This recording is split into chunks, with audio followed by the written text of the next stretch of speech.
एक बार की बात है, एक गुरु का एक शिष्य बहुत अधिक बोलने की आदत से परेशान रहता था।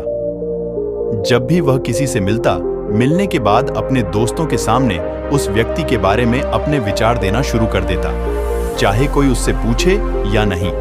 वह अपने आसपास की लगभग हर चीज के बारे में, आश्रम में रहने वाले लगभग हर छात्र और शिक्षक के बारे में अपनी राय बताता। उसकी अपनी सकारात्मक या नकारात्मक राय थी, जिसे वह बिना सोचे समझे लोगों के सामने रख देता।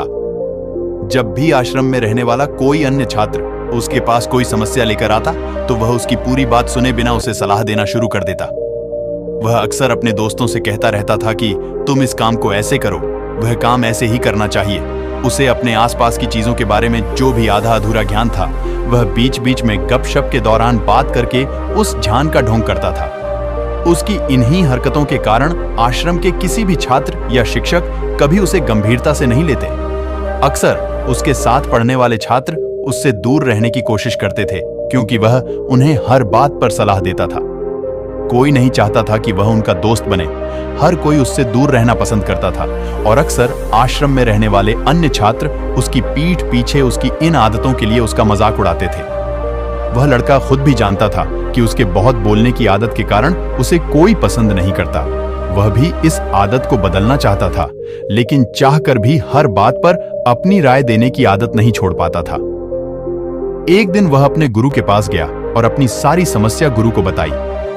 गुरु ने कहा, बेटा, वही व्यक्ति जरूरत से अधिक बोलता है जो सोचता है कि वह सब कुछ जानता है। ऐसा व्यक्ति जो मानता है कि वह बहुत कम जानता है और अभी भी बहुत कुछ सीखना है, वह कभी भी अधिक नहीं बोलता है और न ही अपनी राय देता है। तो पहले अपने अंदर से यह अभिमान दूर करो कि तुम सब कुछ जानते हो। शिष्य ने गुरु के सामने सिर झुकाया। गुरु ने कहा, बेटा, मैं एक दिन में आपकी बहुत ज्यादा बात करने की आदत एकदम से खत्म नहीं होगी। आपको धीरे धीरे अपने अंदर से ये आदत खत्म करनी होगी।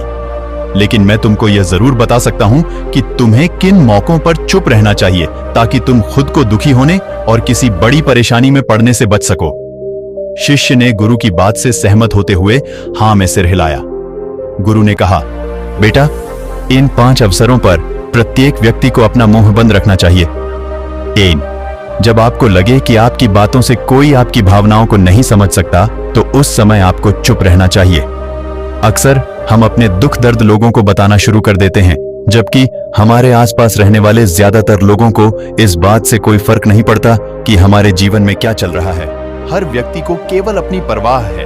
वह केवल अपने बारे में बात करना चाहता है। वह केवल अपने बारे में सुनना चाहता है। उसे हमारे जीवन की परेशानियों की परवाह नहीं होती और वह हमारे बारे में सुनना नहीं चाहता है।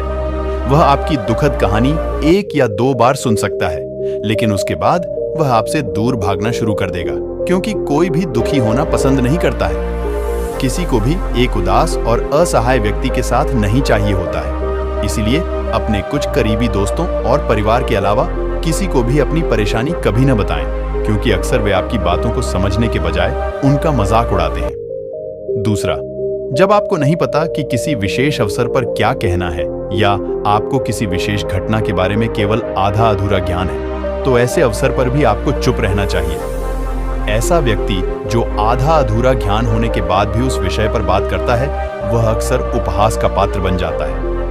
ऐसे व्यक्ति को कोई भी गंभीरता से नहीं लेता है। केवल वही व्यक्ति अपनी बात प्रभावी ढंग से रख सकता है जिसे उस विशेष घटना या विषय का गहरा ज्ञान हो। इसलिए यहां वहां से प्राप्त आधी अधूरी और अनपरखी जानकारी के आधार पर कभी भी लोगों को समझाने की कोशिश नहीं करनी चाहिए। 3. गुरु ने कहा, जब कोई व्यक्ति आपके सामने किसी तीसरे व्यक्ति की बुराई कर रहा हो, तो ऐसी स्थिति में आपको चुप रहना चाहिए। आपको कभी भी ऐसी नकारात्मक बातचीत का हिस्सा नहीं बनना चाहिए, क्योंकि आज वह व्यक्ति जो कर रहा है, आपके सामने किसी तीसरे व्यक्ति की बुराई, कल किसी और के सामने आपकी भी बुराई करेगा। और इस बात की अधिक संभावना है कि आज आपने जिस तीसरे व्यक्ति की बुराई की है, उसे भी इस बात का पता चल जाते तो आप पर ही मुसीबत आ सकती है। इसलिए जब भी कोई किसी दूसरे व्यक्ति की बुराई करे या उसके गलत समय का मजाक उड़ाए, तो आपको बस उसकी बात सुननी है, अपनी कोई राय नहीं देनी है। अगर आप ऐसा करें तो भविष्य में आपके लिए समस्याएं खड़ी हो सकती हैं। 4. गुरु कहा, जब कोई आप पर क्रोध और घृणा से चिल्लाता है, आपका अपमान करने की कोशिश करता है, तो ऐसी स्थिति में आप दूसरे व्यक्ति की क्रोध और घृणा को चुप रहकर कम कर सकते हैं। चुप रहकर भी आप स्थिति को बिगड़ने से रोक सकते हैं। जब आप ऐसा नहीं करते हैं और दूसरे व्यक्ति के क्रोध का उत्तर क्रोध से दे देते हैं, तो परिणाम काफी भयंकर होता है।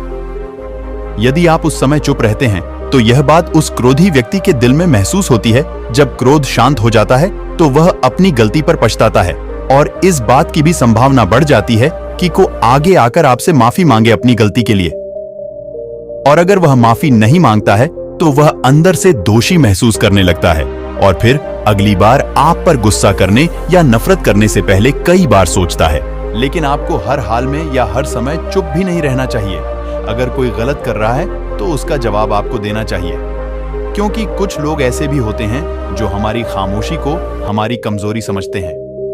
गुस्से में चुप रहने का यह तरीका केवल परिवार, करीबी रिश्तेदारों और कुछ करीबी दोस्तों के लिए ही सही है, हर इंसान के लिए नहीं। अगर आप हर जगह खामोश रहने लगें, तो इसका गलत इस्तेमाल भी हो सकता है।